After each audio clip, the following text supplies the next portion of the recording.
Chase has finally launched a credit card in the UK, but is it any good? Chase has been a hot topic lately after they started putting restrictions on their cashback deal, a deal that was kind of the whole selling point of their debit card. So let's see if the credit card makes up for any of those changes and if it's a product that you need in your wallet. As always, like and subscribe to the channel and check out the links below for more information and some special offers just for you.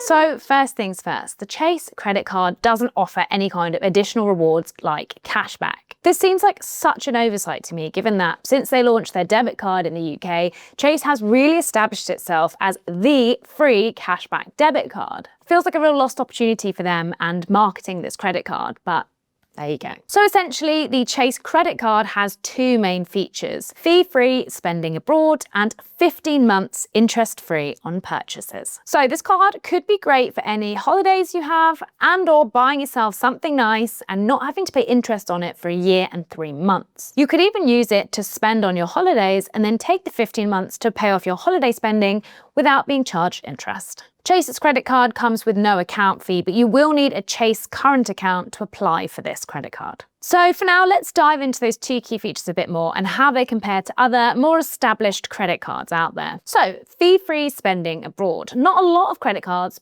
and even a lot of debit cards offer this perk. So if you travel a lot or have an upcoming holiday, this could be a great feature for you. As well as fee-free spending, this credit card also won't charge you for ATM withdrawals. Now, this is a feature that is even rarer on credit cards, which typically charge around 3% for cash withdrawals, whether you're in the UK or abroad. So that's really great to see on this card. A similar card to compare to the Chase credit card is the Barclaycard Rewards Visa.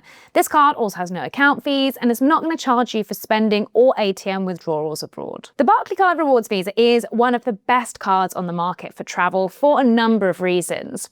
So as well as that fee-free spending and free ATM withdrawals abroad that I mentioned, it also offers 0.25% cash back on spending. So you actually get a little reward back when you spend, and it counts on spending both abroad and in the UK. The Barclaycard's Rewards Visa also won't charge you interest on any money you withdraw from an ATM as long as you pay back that balance before your next payment date. The Chase credit card, however, starts charging you interest from the day you make that ATM withdrawal. So there does end up kind of being a fee if you factor in those interest charges. When you start earning interest on ATM withdrawals is really something to look out for whenever you see fee-free cash withdrawals offered on a credit card. So when it comes to interest-free purchases, Chase's credit card sits somewhere in the middle of what's available.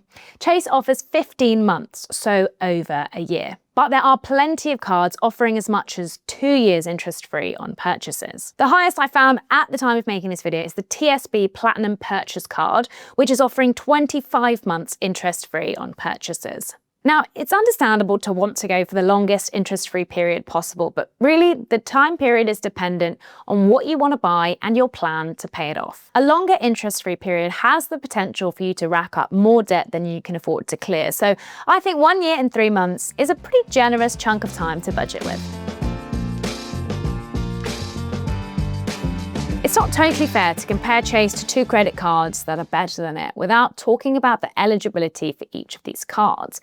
You know, typically the better the credit card, the harder it is to get. Now, this isn't an exact science because other than a few basic criteria like being over 18 and having a good credit score, credit card companies don't exactly share their in-depth eligibility methodology or process. But from what I have read in the depths of the T's and C's, Chase's credit card eligibility criteria are fairly standard. You need to be over 18, have no county court judgments or other credit report alarm bells like that, and you have to pass their creditworthiness checks. See, I told you, suitably vague. And of course, you need to have a Chase current account. Plus, the benefit of having to apply through the Chase app is that they have their own eligibility checker that will tell you whether you're eligible before you apply. Of course, these are also available online, and there is one through Finder, but I do like that it's all in one neat place and it fits into the user journey of your Chase banking app nicely. Now, the Barclaycard Rewards Visa is a lot stricter. So you have to be over 21 to get this card, have a good credit score and an annual income of at least £20,000. So yes, The extra cashback is a big bonus of this card, but it might not be accessible for everyone. The TSB 25-month purchase card didn't scream crazy eligibility criteria at me, but our Finder credit experts have specifically said that applicants with low credit scores are unlikely to be eligible. I imagine in part because it does come with extra features like the added interest-free balance transfer offer.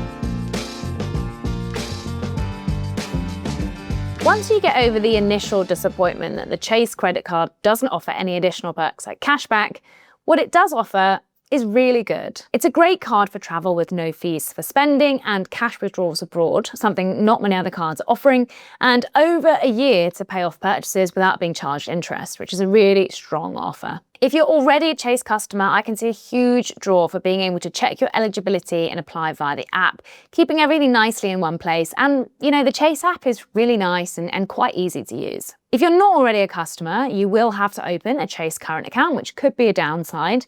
But with the debit card, you can still earn up to £15 a month in cash back.